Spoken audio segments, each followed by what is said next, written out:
성도 여러분, 안녕하셨습니까?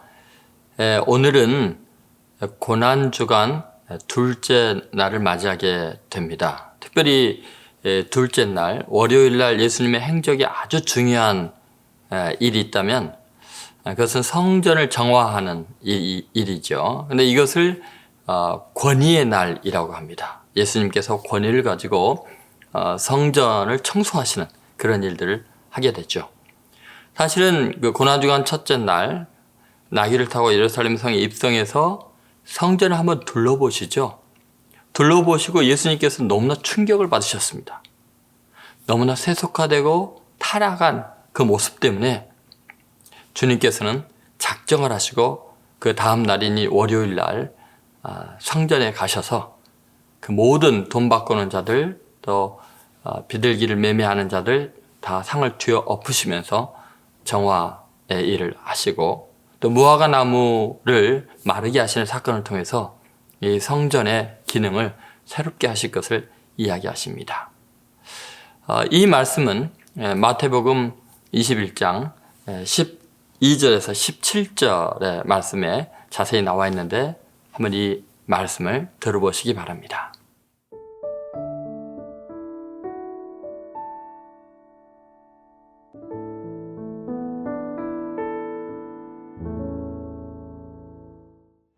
예수께서 성전에 들어가사 성전 안에서 매매하는 모든 사람들을 내쫓으시며 돈 바꾸는 사람들의 상과 비둘기 파는 사람들의 의자를 둘러엎으시고 그들에게 이르시되 기록된 바 내 집은 기도하는 집이라 일컬음을 받으리라 하였거늘 너희는 강도의 소굴을 만드는도다.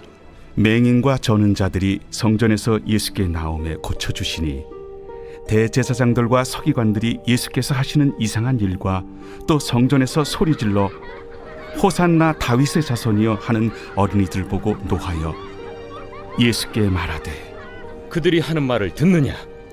그렇다. 어린아기와 젖먹이들의 입에서 나오는 찬미를 온전하게 하셨나이다 함을 너희가 읽어본 일이 없느냐? 그들을 떠나 성 밖으로 베다니에 가서 거기서 유하시니라. 네, 들으신 말씀, 이 말씀을 가지고 성전의 기능 회복이라는 제목으로 말씀을 전하겠습니다. 예수님께서 호산나 우리를 구원하소서라는 찬양을 받으시면서 예루살렘에 입성하셨습니다. 그리고 그 왕적인 권위를 가지고 신적인 위상을 가지고 주님이 첫 번째 행하신 것이 성전 기능을 회복시키는 놀라운 일을 하신 거죠. 예수님께서는 전례 없는 아주 과격한 행동을 하십니다. 그것은 성전 안에서 돈 바꾸는 자들의 상을 뒤집어 엎으시고 비둘기 파는 자들을 책망하시고 채찍질로 다 쫓아내시면서 주님께서 정말 평소에 예수님의 온유하신 모습과는 다른 아주 과격한 모습을 보여주고 계십니다. 도대체 왜 그랬을까요? 성전의 기능이 지금 비정상적으로 돌아가고 있다는 것입니다. 마치 성전이 시장 같은 모습으로 바뀌었기 때문입니다. 성전은 경제 활동을 하는 곳이 아닙니다. 성전은 기업하는, 장사하는 곳이 아닙니다. 그런데 그렇게 성전이 지금 변질되어 있는 것을 예수님이 보시고 충격을 받으신 거죠. 지금 매매하는 자들 다 쫓아내셨다고 하죠. 여러분, 매매, 이 경제적인 활동의 근본적인 목적은 이윤 추구입니다. 돈을 남기는 것이죠. 그러나 성전은 이윤을 추구하는 것이 아니라는 것을 잊지 않아야 됩니다. 자, 돈 바꾸는 자들과 비둘기 파는 사람들이 있었습니다. 그래서 주님께서 왜 이렇게 돈 바꾸는 사람들, 이 사람들에 대해서 상을 다 뒤집어 엎으셨을까? 사실은 로마의 식민지로 있으면서 로마 황제의 그 얼굴이 새겨진 그 세속적인 돈을 성전에 헌금을 할 수 없기 때문에 성전의 금액인 이 세겔로 바꾸는 일을 해줬던 거지요. 근데 문제는 그 예배를 경건하게 드리는 그 헌금을 잘 마련하는 이 일을 놀랍게도 이윤을 추구하면서 이자를 남기면서 하고 있었던 것입니다. 폭리를 취하고 있었던 거죠. 특히 비둘기 파는 자들 상을 뒤엎으시는 이유도 있습니다. 비둘기를 예물로 바치는 사람들은 가난한 사람들이었습니다. 그런데 먼 곳에서 온 사람들에게 편리를 제공하기 위해서 성전에서 비둘기를 준비해 놓았는데요. 근데 문제는 그 비둘기가 너무나 비싸게 팔렸다는 거죠. 전해오는 이야기에 의하면 거의 10배에서 20배 폭리를 취하고 있었다고 합니다. 그러니까 가난한 자들의 정말 등골을 빨아먹는 정말 못된 짓을 한 거죠. 하나님께 예배하는 자들을 섬기는 그 성전의 기능들이 지금 예배하는 자들, 또 백성들을 착취하는 경제적인 활동의 장소로 변질되어 있었던 것입니다. 주님께서 그것을 보고 있을 수가 없었죠. 더구나 그 성전의 제사장들이 이 장사꾼들과 결탁이 되어 있어서 집에서 가져온 것들은 불합격시키고 파는 것만 사서 바치게 했던 것입니다. 그러니 예수님께서 이들이 강도와 같은 짓을 하는 것을 차마 볼 수가 없었던 거죠. 그래서 내 아버지의 집을 강도의 소굴로 만들지 말라, 그렇게 말씀하신 것입니다. 주님께서는 성전을 어떻게 이해하고 계셨을까요? 첫 번째가 성전은 기도하는 집이다, 그렇게 말씀하십니다. 12절부터 13절에 나와 있는 말씀인데요. 주님은 성전의 기능을 기도하는 집으로 다시 회복시키기를 원하셨습니다. 그래서 강도의 소굴에서 기도의 집으로 자리를 다시 잡게 하시죠. 사람들은 성전에서 마땅히 하나님께 기도를 해야 합니다. 성전은 이윤을 남기는 것이 아니라 성전은 하나님을 만나는 장소여야 하죠. 심지어 이스라엘 사람들은요, 포로로 잡혀가 있을 때도 성전을 향해서 뭐를 했죠? 성전을 향해서 열린 창문에서 기도할 정도로.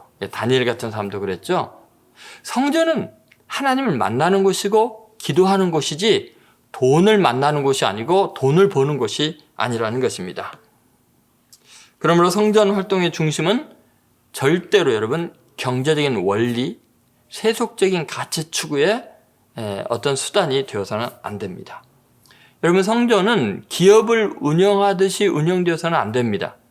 성전을 통해서 전문 경영인이 얼마나 많은 헌금을 모아서 잘 남기고 교회를 크게 하고 이런 데서 초점이 있어서는 안 됩니다. 그러니까 여러분, 교회 성직자들은 고용된 직원이 아닙니다.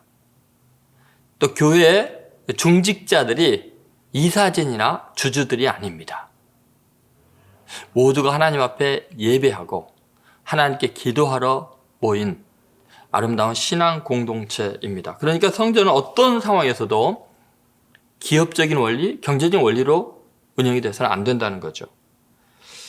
우리는 모두 하나님의 백성들입니다. 하나님의 가족들입니다. 그렇기 때문에 하나님께 기도하고 하나님과 교제해야 되고, 어떤 어려운 문제가 생기면 세속적인 방법과 경제적인 가치에 맞추어서 해결하는 것이 아니라 하나님 앞에 기도함으로써 문제를 해결해 나가야 합니다. 문제는 심지어 기도마저도 경제활동을 위한 도구로 전락하고 있다는 데 있죠. 기도하는 내용이 뭐예요? 전부 다 투자하듯이 하나님께 이것저것 해달라는 기도. 그것이 계속 되고 있는 것이 안타까운 현실입니다. 여러분 한번 생각해 보세요. 정말 여러분이 사랑하는 사람을 만나는데 여러분 만날 때마다 돈 이야기하고 돈 문제 해결해 달라고 그렇게 만약 요청한다면 그 만남이 정상적인 만남이겠습니까? 여러분, 우리가 하나님을 만나는 것, 신앙생활 한다는 것은 하나님께 사랑을 고백하는 것이고 하나님의 사랑을 경험하고 누리는 거, 하나님의 뜻을 우리가 실현하기 위해서 하나님께 순종하는 것입니다. 여러분, 성전의 기능을 주님께서 또 한 가지를 보여주고 있는데 그것은 치유하는 집이라는 것이죠. 예수님께서 성전에서 무엇을 하는지 잘 보여주는 것이 14절 말씀입니다. 맹인과 전원자들이 성전에서 예수께 나오매 고쳐주시니. 여러분, 성전은 뭐 하는 곳입니까? 고쳐주는 곳입니다. 근데 어떤 사람들이 지금 나와 있습니까? 시각장애인과 저는 자들이 지금 성전에 나와 있다고 합니다. 그런데 사실 성전에는 이 장애인들이 올 수 없는 그런 법이 있었습니다. 그런데 지금 성전에 시각장애인들과 또 안전뱅이들이 앉아 있었다는 것은 지금 성전의 상태가 거기에 나와 있는 많은 성전을 운영하는 종교 지도자들의 수준이 지금 이렇게 시각장애인이나 전원자들처럼 제대로 보지도 못하고 또 어떤 활동을 하지 못하는 상태에 있다는 것을 보여주고 있고, 그들을 고쳐주셨다는 것은 지금 성전의 기능이 새로운 치유와 회복에 아주 중요한 집이라는 것을 말해주고 있는 거죠. 사도행전에서도 안전뱅이가 성전 미문에 앉아 있었죠. 성전 안에 들어올 수가 없었습니다. 그런데 지금 이 들어와 있는 상태는 지금 이스라엘의 성전의 상태가 어떤지를 우리에게 보여주고 있죠. 자, 성전에서 하는 일이 뭐라고요? 시각장애인의 눈을 뜨게 해주는 것입니다.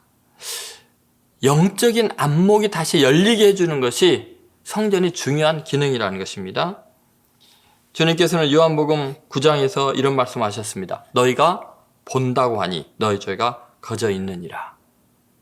지금 제사장들, 서기관들, 수많은 사람들이 멀쩡히 육신은 눈은 뜨고 있는데 스스로 본다고 하는데 영적으로는 시각장애인이라는 거예요. 그러니까 너희들이 본다고 하니 너희 죄가 그대로 있느니라 하시면서 지금 시각장애인의 눈을 뜨게 해주는 것을 통해서 영적인 눈이 성전 안에서 열려져야 한다. 그리고 꼼짝 못하고 뛰어다니지 못하고 움직이지 못하는 그런 안전뱅이 신앙이 걷고 뛰며 하나님을 찬양하고 수많은 사람들을 섬기는 그런 변화와 치유 사건이 있어야 한다는 것을 보여주고 있죠. 여러분, 우리 인생이 또 우리 민족을 또 세계를 향한 하나님의 뜻이 무엇인지 영적인 안목이 열리는 곳이 성전 예배여야 합니다.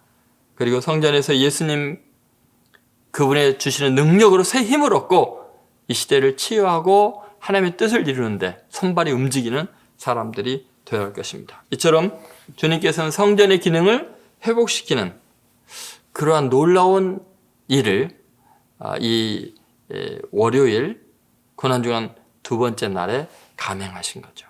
이것 때문에 결국 예수님은 더욱 미움을 받고 십자가에 죽으실 수밖에 없는 그러한 위치로 몰려가게 됩니다. 그럴지라도 주님은 우리들에게 분명히 말씀하십니다. 하나님의 성전은 만인이 기도하는 집이다. 치유받는 곳이다. 여러분, 주의 전에 오신 목적이 뭡니까? 다시 한번 목적을 분명히 하십시오. 오직 하나님께 간절히 기도함으로 하나님을 예배하고 만나시고 영안이 열리고 새로운 힘을 얻어서 이 시대를 섬기고 하나님께 영광을 돌리는 위대한 삶이 되시기를 이 고난주간의 주의 이름으로 축원드립니다. 기도하겠습니다. 거룩하신 하나님 아버지, 주님께서 우리에게 성전을 허락하셔서 주님을 깊이 만날 수 있는 기회를 주시고 아버지의 집에서 아버지와 교제하며 우리의 소원을 아뢰며 하나님의 뜻을 분별할 수 있는 기회 주신 것 감사합니다. 다시 성전의 기능을 회복할 수 있도록 우리로 기도하는 자들 되게 하여 주옵소서. 또한 주의 전에 와서 돈을 추구하는 것이 아니라 이윤을 남기는 것이 아니라 눈이 뜨이고 영안이 열리고 걷고 뛰며 주님 나라와 영광을 위해서 헌신하는 위대한 승리자들이 다 되도록 복을 내려 주옵소서. 예수님의 이름으로 기도드리옵나이다. 아멘. 지금은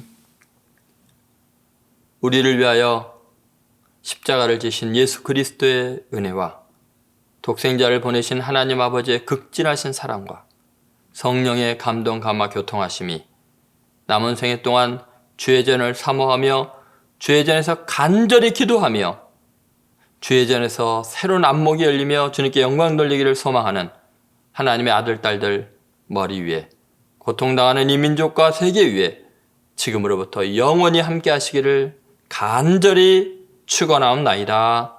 아멘.